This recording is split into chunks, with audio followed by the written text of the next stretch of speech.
Alright guys, welcome back to Vancouver Carpenter. So how many times have you grabbed a piece of poly and it's got a super wavy, jagged cut on it? So today I'm going to show you guys a real simple technique to get nice, straight, square cuts on your poly. And easily too. We're not talking any straight edges and farting about.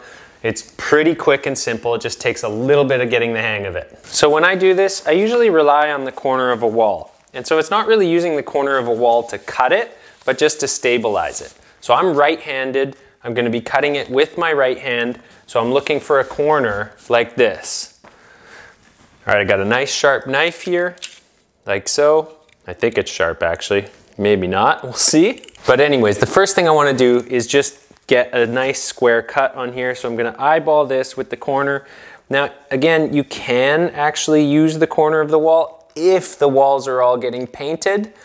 Otherwise, I wouldn't recommend it. There is another technique as well. All right, the first thing I need to do here is get a nice square cut. So I'm actually gonna take the roll and I'm just gonna go in the wall about an inch.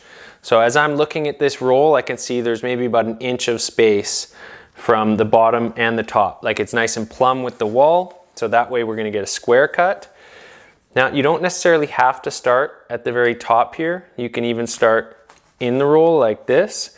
Kind of depends how sharp your blade is. If you have a nice sharp blade, this will work. Now I'm not actually touching the wall with the blade, but it's just generally using it as a little bit of a guide. And also if you pull on the poly like this, it'll help get a little tension on there, which will make it cut easier. As you can see right there, we have a nice straight cut and it's gonna be very square with the roll. And you can come back up and just finish that little last bit of your cut. So that's super straight and square. Now we're gonna do one more cut because there's a little more to it. You can do it without using the actual edge of the wall, especially if the wall is not gonna be painted anytime soon. Okay, on this one I need about 2 feet. So I'm gonna roughly eyeball 2 feet here.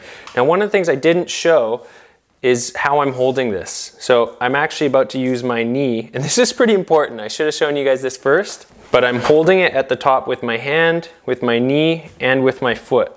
So it's stabilized right there like that. All right, but I'm gonna bring this closer to the edge of the wall, like right on the edge here. So we're not actually gonna use the wall this time. This time I'm gonna use the roll itself. Maybe need to move my arm a little bit so you guys can see. So what I'm gonna actually do in this case is I'm gonna use my hand sliding down the roll to stabilize it. So let's take a quick look at that. Okay, so I'm pulling this one tight with this hand. I've got my hand ready to slide on the roll here. I'm gonna cut, like so, and just slide my hand down the whole roll like this. So as you can see, that's pretty good. I did a little bit better on the corner of the wall, but this is still more than straight enough for most poly work. All right, just for fun, let's check out my accuracy to see how we did. Now, I'll be happy if it's within 2 inches. Okay, 25 1/4. 25. No, actually 25 1/4. 25 1/4. So that's really accurate. All right, you guys, so I'm actually super surprised. I was expecting it to be within about an inch, but it was actually bang on the whole way, which is more than good enough for poly. I wanted a 24-inch rip. We have 25 1/4 down the whole length. So if you take these simple tips that I just gave you for cutting poly, you can get really accurate, really good results.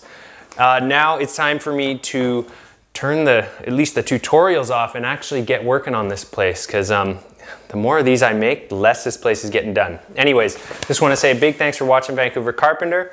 If you're getting something out of these videos, I want to say please consider subscribing. And don't forget, feather that like button. Never smash it. Thanks for watching, guys. Till the next one.